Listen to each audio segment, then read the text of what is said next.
bahwa Allah Ta'ala punya sunnatullah, punya hukum yang berlaku secara sosial. Apa itu hukumnya? Bila suatu kaum sudah didatangkan pemberi peringatan, lalu kaum itu terus saja dalam kekufurannya, terus saja dalam kemungkarannya, terus saja dalam kezalimannya, terus saja dalam kesyirikannya, sampai titik tertentu Allah akan datangkan apa? Allah akan datangkan apa? Hah? Azab, ya kan? Itu sudah rumusnya seperti itu.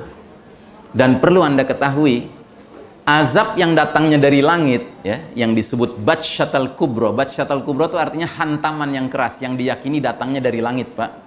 Ya kan? Yang menurut bahasa para astronom modern sekarang ini disebutnya sebagai badai meteor, ya kan? Itu bila mana menimpa planet bumi ini sekarang ini, ya kan? Wajar kalau dia menimbulkan dampak yang sifatnya mundial, mendunia. Kenapa? Karena dulu saja ketika perilaku itu dilakukan oleh dua kota saja, dua negeri saja, namanya Sodom and Gomorrah, ya kan? Allah Ta'ala mendatangkan yang namanya hujan batu, ya kan? Atas kaum Nabi Lut itu. Dalam bahasa Al-Qurannya disebutnya sijilin musawwamah. Sijil itu artinya batu-batu panas, ya. Musawwamah itu artinya yang dikasih nama, Pak. Jadi ada alamatnya gitu. Ya kan, si fulan pasti kena, ya kan? Dan rudal-rudalnya Allah lebih canggih daripada rudal bikinan manusia, gitu. Ya. Nggak kurang-kurang istri Nabi Lut saja kena rudal itu. Padahal istri Nabi Lut bukan pelaku lesbianisme, tetapi dia pro kepada kalangan homo dan lesbi. Sehingga ketika Nabi Lut alaihissalam diperintahkan oleh Allah, sebelum subuh kalian harus meninggalkan negeri ini, ya kan? Karena akan diazab gitu kan. Dan sambil meninggalkan tidak boleh nengok ke belakang. Semuanya disiplin. Nabi Lut anak-anaknya disiplin, tidak mau nengok ke belakang. Istrinya nengok ke belakang. Begitu nengok ke belakang langsung kena rudal, ya kan? Kena salah satu sijilin musawwamah. Karena sudah ada namanya istrinya Nabi Lut di situ, di batu itu. Nah, sekarang Anda bayangkan, cuman dua negeri saja Allah takdirkan hal itu terjadi pada dua negeri itu. Bahkan bahasanya dalam Al-Quran dikatakan, kami jadikan aliyaha safilaha, bagian atas dari negeri itu berada di bawah. Yang berarti apa? Dijungkir balik kan? Gitu. Dijungkir balik. Sehingga berjatuhanlah ya mereka itu dengan kepalanya terlebih dahulu. Nah, dalam keadaan jatuh itu Pak, mereka disambit sama sijilin musawwamah itu. Karenanya Ibnu Abbas radhiyallahu anhu, ya kan? Anhuma.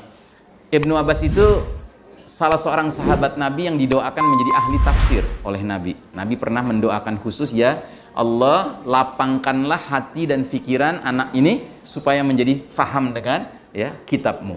Gitu. Nah, Ibnu Abbas ini ahlinya tafsir.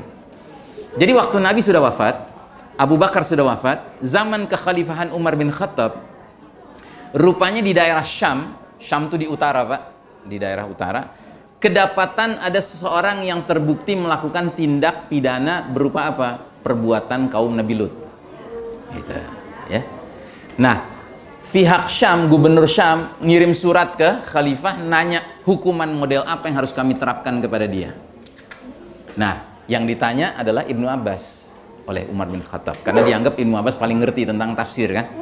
Kata Ibnu Abbas, berdasarkan apa yang dialami oleh kaum Nabi Lut, maka perintahkanlah kepada mereka yang ada di Syam itu supaya membawa si pelaku liwat ini, liwat itu istilah homoseksual ya, dalam bahasa Arabnya, ke tempat tertinggi, kemudian lemparkan dia dari atas dengan kepalanya terlebih dahulu yang jatuh, ya kan, sampai di bawah segera dirajam oleh sekumpulan orang beriman. Itu hukumannya. Jadi hukuman matinya sampai ada cara tertentunya, gitulah. Ya, karena ini apa, mengambil pelajaran dari apa yang dialami oleh kaum Nabi Lut yang oleh Allah dijungkir balikan negerinya Sodom dan Gomorrah, kemudian mereka berjatuhan dalam keadaan kepalanya duluan dan disambitin kan gitu. Nah, tentunya kaum muslimin nggak bisa nyambit dengan sijilin musawwamah kan, ya, makanya nyambitnya dengan batu, ya dirajam sampai mati. Nah, jadi saudaraku rahimakumullah, itu padahal hanya terjadi di dua negeri Pak. Sekarang bayangkan sudah ada 20 negara yang melegalkan Pak. Dan makin hari ini akan makin dilegalkan Pak. Gitu. Makanya kita semua harus sangat bersiap-siap. Jangan-jangan kita adalah generasi yang akan menyaksikan terjadinya Batsyatul Kubra dan Ad-Dukhan ini.